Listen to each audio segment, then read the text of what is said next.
जय हिंद साथियों, नमस्कार। तो प्रेम से मिल के बोलिए जय माँ सरस्वती। तो आज की वीडियो में हम लोग संगीत के प्रश्नों पर चर्चा करेंगे। यह आपको वन लाइनर फॉर्मेट में मिलेगा। यहाँ से आप एमसीक्यूज भी बना सकते हैं।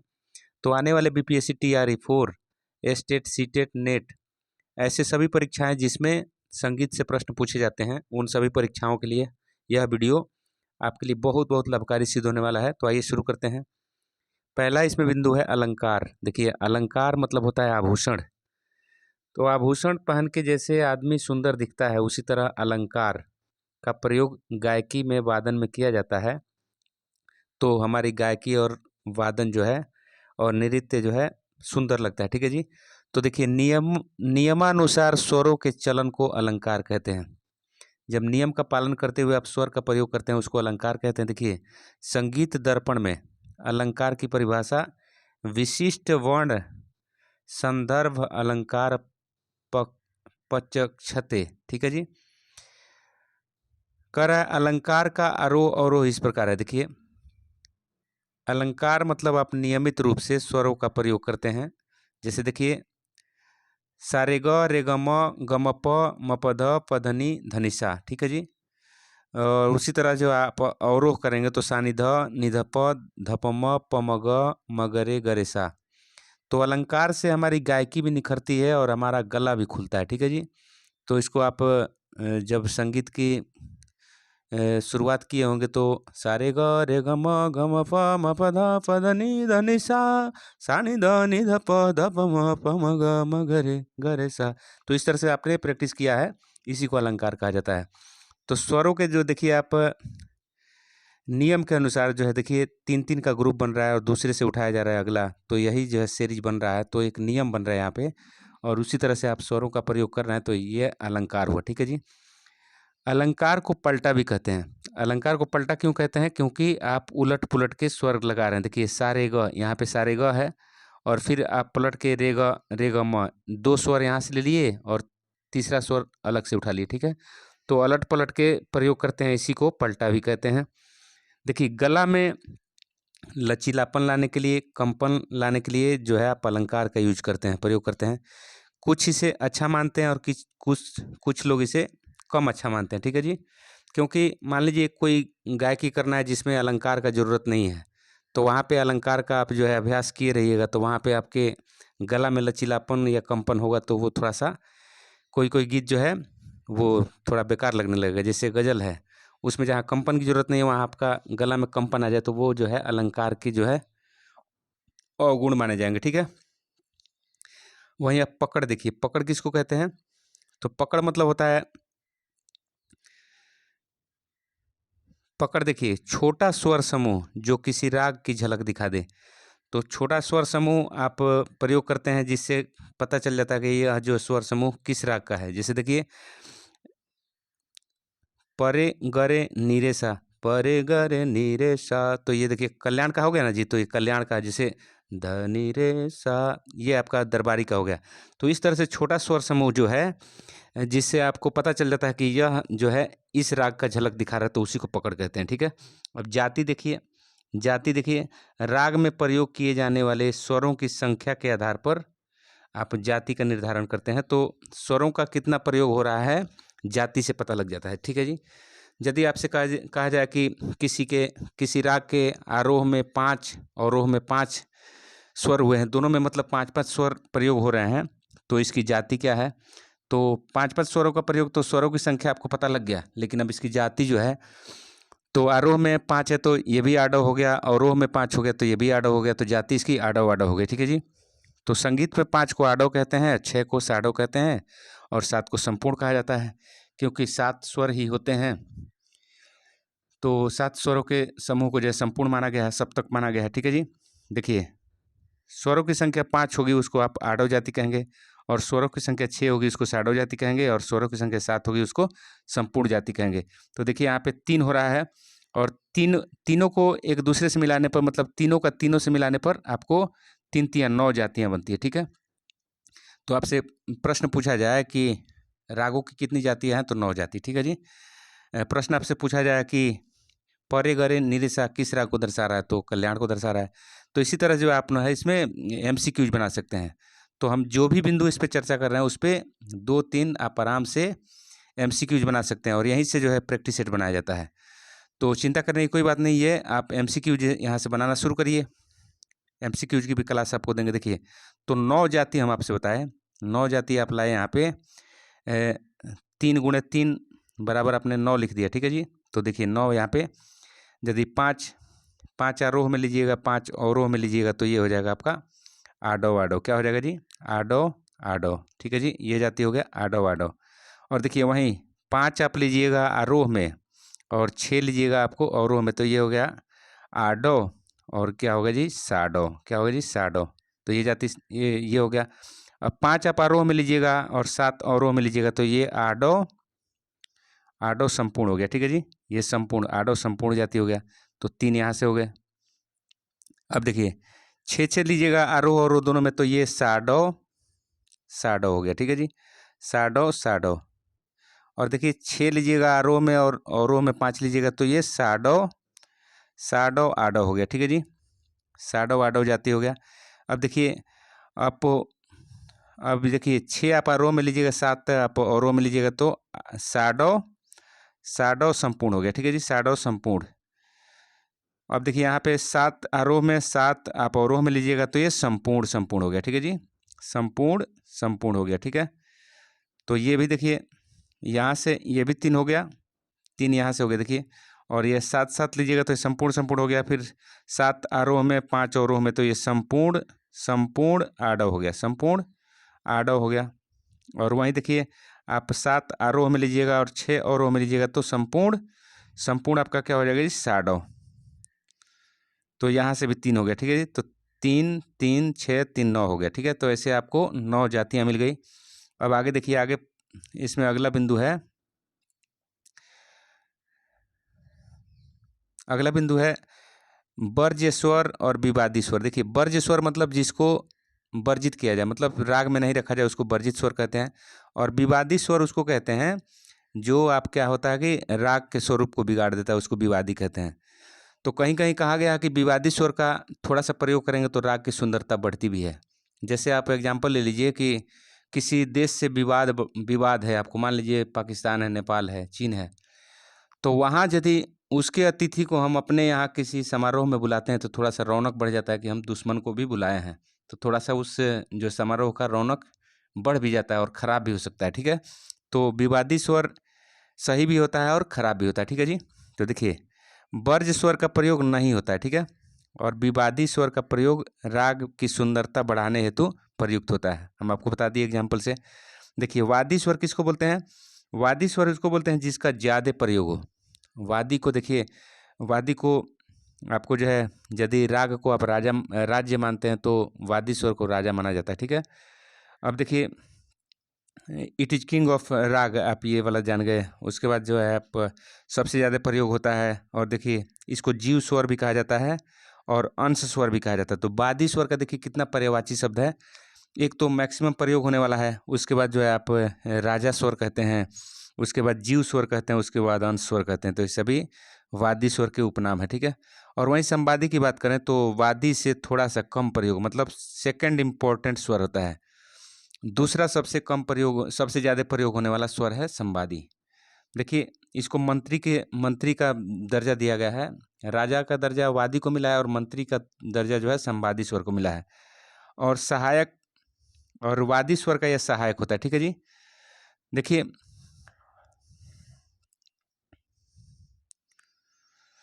अनुवादी स्वर किसको बोलते हैं? मतलब वादी और संवादी का अनुकरण करने वाला स्वर जो है अनुवादी कहलाता है। मतलब जो वादी और संवादी स्वर के अलावे जो स्वर प्रयुक्त होते हैं उसको जो है आप क्या कहते हैं? अनुवादी स्वर। जैसे आप भूपाली राग में देखिए, भूपाली राग में आप म और नी को वर्जित करते हैं, म और नी नहीं लगाते, ठीक है। तो म नी नहीं लगाते हैं तो सा लगाएंगे, रे लगाएंगे, ग लगाएंगे और प लगाएंगे और ध लगाएंगे, ठीक है। तो ये सभी स्वर जो है इन म और नी के अलावे जो है आपको ये स्वर कहलाएंगे, क्या कहलाएंगे? तो भूपाली कहलाएंगे, ठीक है जी। भूपाली में अनुवादी कहलाएंगे, ठीक है। अगला हम आपसे बता रहे हैं इसमें बिंदु, देखिए अगला इसमें आपको वादी संवादी स्वर में 4 से 5 स्वरों का अंतर होता है, ठीक है। आपको अभी इसको क्लियर कर रहे हैं। राग भूपाली में वादी स्वर क्या है? गंधार है, और संवादी स्वर धैवत है। भूकालगढ़, इसका ट्रिक याद रखिएगा, भूकालगढ़, भूकालगढ़। तो भूकालगढ़, कल मतलब कल्याण थाट से भूपाली राग है, और ग इसका वादी है, और ध इसका संवादी है, ठीक है। तो देखिए, और वहीं देशकार में देखिए वादी स्वर धैवत है और संवादी स्वर जो है गंधार है। तो आप यहाँ पे देख लीजिए, यहाँ सा लिखिए, रे लिखिए, ग लिखिए, म, प और ध, देखिए ध्यान से। तो गंधार एक जगह भूपाली में आप देख रहे हैं, और उसके बाद जो है आपको धैवत देख रहे हैं, धैवत देखिए। तो इसमें 1 2 3, और देखिए 1 2 3 4, 4 का रेंज दिखा रहा है ना। तो 4 इसका वादी स्वर में 4 से 5 स्वरों का अंतर होता है। वहीं देखिए ग म प ध, यहाँ पे देखिए आप देशकार में देखिए ग से लेके ये 4 के रेंज में जा रहा है ना। तो इसीलिए कहा गया वादी स्वर और संवादी स्वर में 4 से 5 स्वरों का अंतर होता है। देखिए अगला इसमें बिंदु है, वादी स्वर से राग का, वादी स्वर से, देखिए वादी स्वर से राग का गायन समय निर्धारित होता है। जैसे देखिए पूर्वांग, पूर्वांग हम आपको दिखा रहे हैं यहाँ पे। जैसे यहाँ पे मैं आपको दिखा रहा हूँ, जैसे लिखिए सा, रे, ग, म, प और ध और नी, देखिए, और यहाँ तार सा कर लीजिए। तो देखिए 3 यहाँ से छाटिए और 3 यहाँ से, देखिए। तो ये पूरब हो गया ना, ये पूर्व हो गया, ये पूर्व हो गया पहले, और ये उत्तरांग हो गया, उत्तरांग। तो अब देखिए यहाँ देखिए पूर्वांग, म को अर्धदर्शक माना जाता है, मतलब म जो स्वर होता है इसको अर्धदर्शक माना, बीच बीच में पड़ता है, इसलिए। तो पूर्वांग, तो जिसका वादी संवादी, देखिए वादी स्वर जो जिसका इधर इस अंग से होगा, उसका गायन समय 12 बजे दिन से लेकर 12 बजे रात तक होगा, ठीक है। 12 बजे दिन से, 12 दिन से लेके 12 रात इधर होगा, ठीक है, इधर यहाँ तक, इधर। और यहाँ देखिए 12 रात से लेके 12 बजे दिन तक, ठीक है, यहाँ होगा।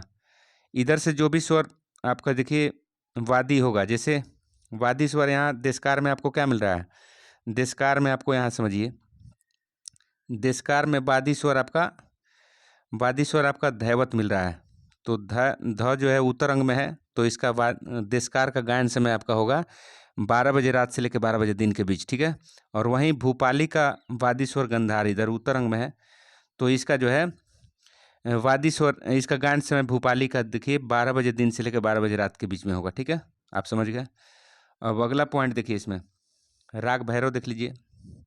राग भैरव में वादी स्वर धैवत है। तो धैवत कहाँ पड़ता है? उत्तर अंग में पड़ता है धैवत। तो इसका 12 बजे दिन से लेके 12 बजे रात से लेके 12 बजे दिन के बीच में गाया जाता है। तो आप देखते हैं भैरव का गायन काल 4 से लेके 7 बजे सुबह होता है, ठीक है। तो 12 बजे रात से लेके 12 बजे दिन के बीच में आ गया। अब संवादी स्वर देखिए, संवादी स्वर, संवादी स्वर के बारे में आप जानते हैं कि वादी स्वर से थोड़ा सा कम, अर्थात मंत्री स्वर को संवादी स्वर कहा जाता है। देखिए कहा जाता है कि वादी स्वर यदि पूर्वांग से होगा तो संवादी स्वर उत्तरांग से होगा, यदि वादी स्वर उत्तरांग से होता है तो संवादी स्वर पूर्वांग से होगा, ठीक है। तो ये समझिए। अब देखिए राग वृंदावन सारंग की बात करें तो वादी इसका ऋषभ है, वादी स्वर ऋषभ है और संवादी स्वर पंचम है। तो अब देखिए ध्यान से, यहाँ पे, यहाँ से आप जो है वादी स्वर इसका कहाँ पे है? तो वादी स्वर रे, देखिए रे इसका उत्तर अंग में है, रे उत्तर अंग में है, और संवादी स्वर पंचम है। संवादी स्वर क्या पंचम है? तो पंचम इसका यहाँ पे देखिए, पंचम स्वर उत्तरांग में है, ठीक है। तो वादी संवादी कहने के लिए देखिए ये स्वर जो होता है आप यहाँ से गिनिएगा, जैसे यहाँ समझा रहा हूँ आपको, आप औसत पढ़े होंगे तो देखिए 1 2 3 4 5 6 7 8, यदि तार सप्तक को मिला लिया जाए सा को तो 8 स्वर होते हैं। अब इसका एवरेज आपको निकालना है, तो यहाँ से 3 छोड़ दीजिए और फिर आप यहाँ से 3 छोड़ दीजिए और बीच वाले को जोड़ते हैं। तो बीच वाले जो 4 और 5 हैं, मतलब मध्यम और पंचम, ये दोनों में गिने जाएंगे। मतलब यहाँ का हिस्सा, उत्तरांग का हिस्सा यहाँ तक पंचम तक आएगा, और पूर्वांग का हिस्सा पंचम से लेके षड्ज तक आएगा, ठीक है जी। तो ये हिस्सा हुआ। तो आप देखिए यहाँ पे संवादी, वादी संवादी मतलब होता है एक वादी संवादी भाव आपसे पूछा जाता है। तो वादी संवादी भाव देखिए, एक सा का इलाका आपका सा से लेके पंचम तक हो गया, एक इलाका यहाँ हो गया। और दूसरा देखिए, दूसरा भाव आपका पंचम से लेके मध्यम से लेके इधर तार षडज तक। तो इसको षडज और मध्यम भाव बोलते हैं। क्या बोलते हैं जी? षडज और मध्यम भाव। ये हो गया दो भाव। और इधर वाला बोलेंगे आपको षडज और पंचम भाव। ठीक है, तो दो भाव होते हैं, वादी संवादी के दो भाव होते हैं आपको, षडज पंचम और षडज मध्यम। ठीक है, आप समझ गए यहाँ पे। अब हम आगे आपको बताने जा रहे हैं। यहाँ पे देखिए, हाँ यहाँ पे देख लीजिए आप, दो भाव आपको बता दिए।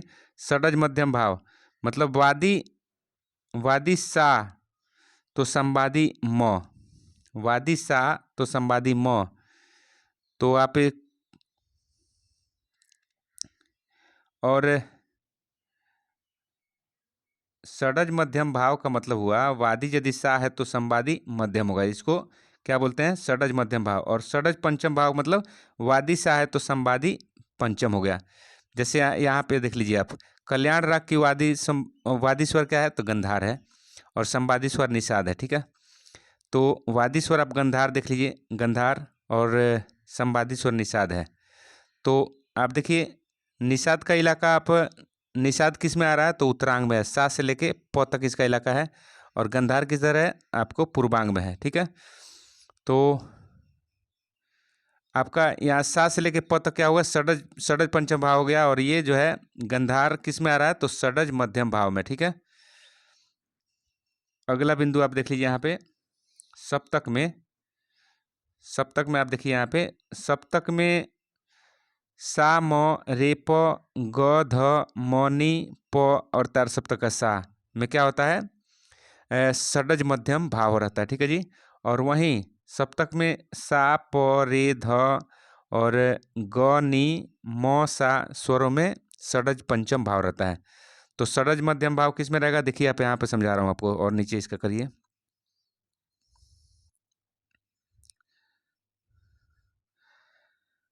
षडज मध्यम का षडज मध्यम भाव जो है, इसमें षडज मध्यम भाव में यदि वादी सा है तो संवादी क्या होगा? मध्यम होगा। देखिए, यदि यहाँ पे वादी सा मानते हैं तो संवादी क्या होगा? मध्यम। चार स्वर, 1 2 3 4, चार स्वर का यहाँ पे आ रहा है, ग्रुप बन रहा है। तो वादी इसका सा है तो संवादी मध्यम है, वादी यदि रे है तो संवादी पंचम है, वादी ग है तो संवादी धैवत है, म वादी है तो संवादी निषाद है। तो इसी तरह से षडज मध्यम भाव में आप इस तरह से स्वरों को देखते हैं। और वहीं षडज पंचम भाव में यदि वादी आपका सा है तो संवादी पंचम होगा, वादी रे है तो संवादी धैवत होगा, ग है तो नी होगा। ऐसे करके षडज पंचम भाव में याद रखते हैं। ठीक है, अगला सवाल देख लीजिए, विवादी स्वर। विवादी बिंदु को, विवादी स्वर वाले बिंदु को आप पढ़ते हैं, देखिए पढ़ेंगे। तो विवादी राग स्वरूप को बिगाड़ने वाले स्वर को विवादी कहते हैं। और मैंने बताया था कि आप जो है विवादी स्वर कभी कभी राग के स्वरूप को निखारते भी हैं। देखिए, राग भूपाली में म और नी वर्जित होता है, इसी को विवादी स्वर कहते हैं। ठीक है, विवादी स्वर किसी अन्य राग का वादी संवादी हो सकता है। आप जानते हैं, एक राग के लिए विवादी है लेकिन दूसरे राग के लिए वो वादी संवादी हो सकता है। राग वृंदावनी सारंग के लिए धैवत विवादी है, कोमल धैवत। और वहीं कोमल धैवत जो है भैरव राग के लिए जो है वादी स्वर का काम करता है। और राग मियाँ मल्हार तोड़ी में भी वादी स्वर है। ठीक है, विवादी स्वर को राग का शत्रु कहते हैं। तो आपसे प्रश्न पूछा जाए कि राग का शत्रु किस स्वर को कहते हैं? तो विवादी स्वर को। ठीक है, ऑप्शन में रहेगा तुम्हारी। विवादी स्वर के अल्प प्रयोग से राग की सुंदरता भी बढ़ती है। ठीक है, विवादी स्वर के सावधानी से प्रयोग करने पर राग की प्रकृति में सुंदरता आती है, जबकि लापरवाही से राग की स्वरूप को बिगाड़ देता है। ठीक है, अब देखिए, पूर्वांग और उत्तरांग आपको बताया गया है यहाँ पे। तो पूर्वांग और उत्तरांग हम आपको बताया कि मध्यम जो होता है अर्धदर्शक होता है। तो मध्यम और इस षडज के बीच में जो होता है इसको उत्तरांग कहते हैं, और सॉरी पूर्वांग कहते हैं। और इसका गायन समय 12 बजे दिन से लेकर 12 बजे रात तक होता है। और वहीं पंचम से लेके तार षडज तक के स्वर समूह को उत्तरांग स्वर समूह कहते हैं। और ये 12 बजे रात से लेकर 12 बजे दिन तक गाया जाता है। ठीक है जी। और बीच में म पड़ता है, इसलिए इसको अर्धदर्शक मतलब दोनों तरफ जाने वाला होता है। ठीक है, दोनों का उत्तरांग का भी इसमें हक है और पूर्वांग का भी इसमें हक है। ठीक है, तो इसलिए अर्धदर्शक बोलते हैं।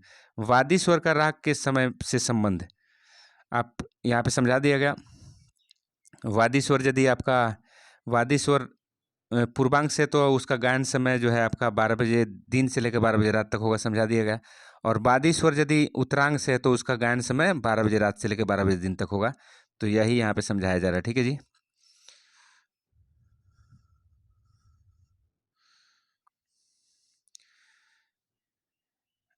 यहाँ पे इसको पढ़ लीजिए। यदि वादी स्वर सारे ग म माने पूर्वांग में हो तो गायन समय 12 बजे दिन से लेकर 12 बजे रात तक होगा। ठीक है, यदि वादी स्वर म प ध नी उत्तरांग में हो तो गायन समय 12 बजे रात से लेकर 12 बजे दिन तक होगा। ठीक है, पूर्वांग और उत्तरांग का क्षेत्र विस्तार देखिए। पूर्वांग और उत्तरांग का क्षेत्र विस्तार देखिए। पूर्वांग और उत्तरांग का क्षेत्र विस्तार हम आपको यहाँ बता रहे हैं। देखिए, यहाँ पे है सा, यहाँ पे है रे, यहाँ पे ग, यहाँ पे म, यहाँ पे प, यहाँ पे ध और यहाँ पे नी। और देखिए यहाँ पे समझाया जा रहा है, यदि यदि उत्तरांग से वादी हो तो पूर्वांग संवादी, तो पूर्वांग से संवादी होगा। मतलब यहाँ से लेके देखिए, यहाँ से लेके और यहाँ से लेके देखिए, यदि यहाँ पे वादी है तो संवादी इधर से होगा। ठीक है, यदि संवादी यहाँ से है तो वादी स्वर यहाँ से होगा। ये बात आप समझ गए। मतलब यदि एक पूर्वांग से होगा तो दूसरा उत्तरांग से होगा। तो इसको समझाने का हम ये कर रहे हैं कि वादी और संवादी स्वरों के सदैव, वादी और संवादी स्वरों में सदैव 3 या 4 स्वरों का अंतर होता है। ठीक है, जैसे हम आपसे बता रहे हैं भैरव, राग भैरव को ले लीजिए। तो भैरव में आप देखते हैं, भैरव में वादी धैवत होता है और संवादी ऋषभ होता है। तो यहाँ पे देखिए रे ग म प ध, तो देखिए यहाँ और यहाँ के बीच में 3 का अंतर है ना जी। तो वादी और संवादी में 3 से 4 स्वरों का अंतर होता है। तो आप यहाँ से समझा दिए, एक वादी मतलब वादी यदि पूर्वांग से है तो संवादी उसका उत्तरांग होगा। यहाँ पे देख लीजिए, यहाँ समझा रहा हूँ, यहाँ समझाया जा रहा है इसको।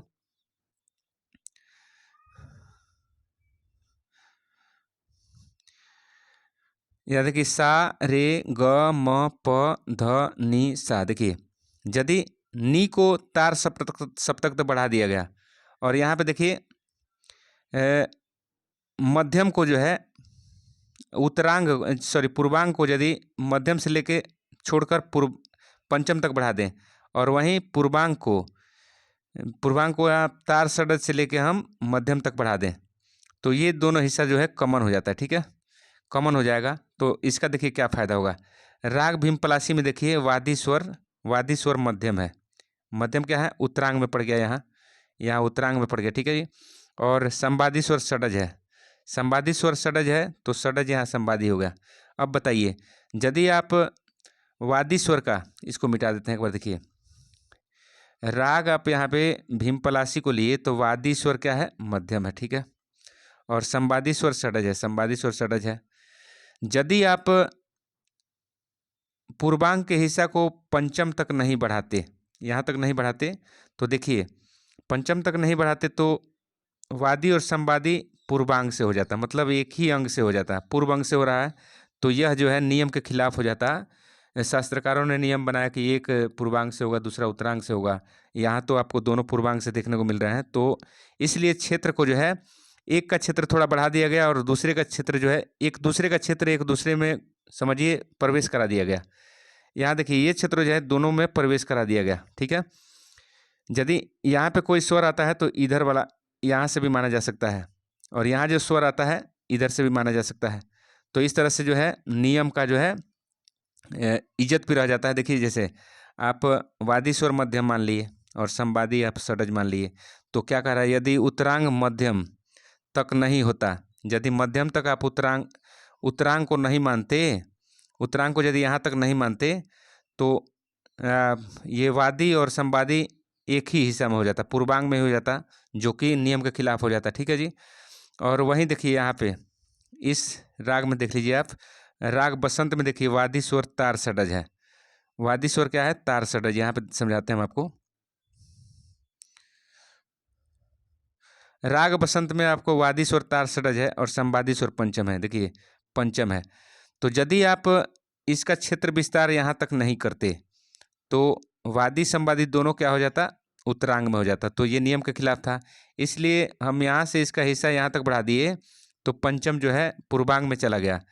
तो इसका जो है संवादी स्वर आपका क्या हो गया, पूर्वांग में हो गया, और वादी स्वर तार षडज जो है उत्तरांग में हो गया।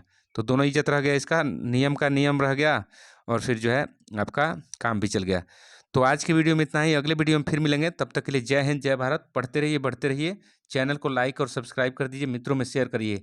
ज्ञान बांटने से और धन दान करने से ज्ञानी का ज्ञान और दानी का धन कभी घटता नहीं है, बढ़ता है। इसलिए आप भलाई करिए, चैनल को लाइक करिए, सब्सक्राइब करिए, मित्रों में शेयर करिए। Thank you.